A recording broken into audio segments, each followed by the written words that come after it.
Hey guys, అందరికీ నమస్కారం. ఎలా ఉన్నారు అందరూ? నేనైతే చాలా బాగున్నానండి. ఈరోజు వీడియో చాలా స్పెషల్, ఎందుకంటే ఇది నాది మా చెల్లి చిన్నప్పటి మధుర జ్ఞాపకాలు గుర్తు చేసుకునే రోజు. మేమిద్దరం ఇలాగా చిన్నప్పుడు కాయిన్స్ని దాచిపెట్టుకొని పోటాపోటీగా దాచుకునే వాళ్ళం. సో ఈరోజు సడన్గా మా ఇంట్లో చూడగానే 2 ఐస్ క్రీమ్ బాక్సెస్ కనిపించాయి. ఏమిటా అని చూస్తే అందులో కాయిన్స్ ఉన్నాయి.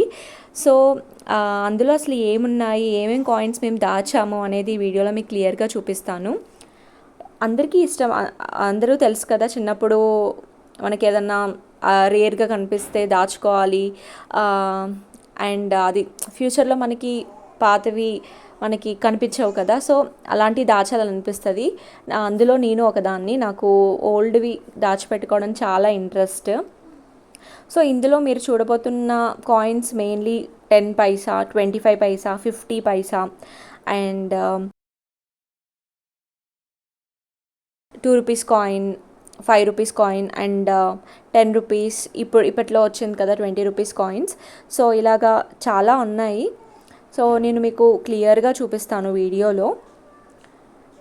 అండ్ మీరు కూడా చెప్పండి, మీరు ఎంతమంది ఇలా కలెక్ట్ చేసేవాళ్ళు, మీ దగ్గర ఏమేమి కాయిన్స్ ఉన్నాయి. ఈ వీడియో చూస్తున్నవారు తప్పకుండా కామెంట్ చేయండి.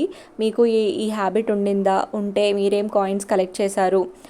అండ్ మీకు సిబ్లింగ్స్ ఉంటే మీకు కూడా మధ్యలో పోటీగా కలెక్ట్ చేసేవాళ్ళ అని చెప్పేసి.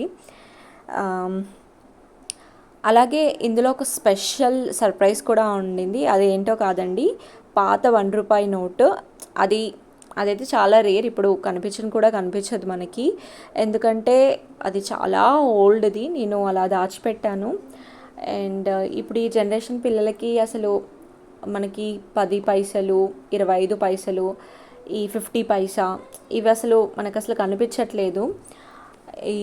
సో మన దగ్గర ఉన్నవి దాచుకుంటే డెఫినెట్గా అవి మంచి మెమరీస్గా మనం మన కిడ్స్కి, తర్వాత రాబోయే తరాలకు చూపించవచ్చు. లైక్ మనం ఇదివరకు మనం యూజ్ చేసేవాళ్ళం అని చెప్పేసి. సో ఇదివరకు అలా ఉండేవి, బట్ ఇప్పుడు అన్నీ ఇంకా అవన్నీ కనుమరుగైపోతున్నాయి. ఇప్పుడు అన్నీ మళ్ళీ కొత్తగా 10 రూపీస్ కాయిన్స్ అని, 20 రూపీస్ కాయిన్స్ అని అలా వస్తున్నాయి. అండ్ ఈ వీడియోలో ప్రతి నాణం చూపిస్తూ వాటి వెనకాల ఉన్న జ్ఞాపకాలని మీతో షేర్ చేసుకుంటున్నాను. ఒక్కో నాణం చూసినప్పుడు దాన్ని ఎలా కలెక్ట్ చేసామో అండ్ మాకు ఎలా దొరికింది అది, మేమిద్దరం చిన్నపిల్లలుగా ఉన్నప్పుడు ఎంత ఎక్సైటింగ్గా ఫీల్ అయ్యే వాళ్ళమో, ఎలా కలెక్ట్ చేసేది అనేది నాకు చాలా గుర్తొస్తుంది ఇప్పుడు. అండ్ అంటే ఈ 10 పైసలు అనేది నాకు తెలిసి మేము చదువుకునేటప్పుడు, అంటే మా చిన్నప్పుడు కూడా లేదు, బట్ మేము మా తాతమ్మ వాళ్ళ దగ్గర కలెక్ట్ చేసామనుకుంటా, మా డాడీ వాళ్ళు అలా ఇచ్చినది. సో ఇవన్నీ చూసినప్పుడు నాకు ఒక ఫీలింగ్ వచ్చిందండి. ఏంటంటే మన చిన్నప్పటి అభిరుచులు, జ్ఞాపకాలు మనకి జీవితాంతం గుర్తుండే ఖజానాలు కదండి. ఎంతైనా old memories are always gold. మీకు చిన్నప్పుడు ఇలాగే నాణేల కలెక్షన్ వీడియో, మీకు అలవాటు ఉంటే తప్పకుండా కామెంట్ చేయండి. అండ్ మీకు ఈ వీడియో నచ్చినట్టయితే తప్పకుండా లైక్ చేసి షేర్ చేయండి. అలాగే మీ జ్ఞాపకాల గురించి కామెంట్స్లో నాతో షేర్ చేసుకోండి. మరిన్ని ఇలాంటి వీడియోల కోసం మా ఛానల్ని సబ్స్క్రైబ్ చేసుకోండి. Thank you all.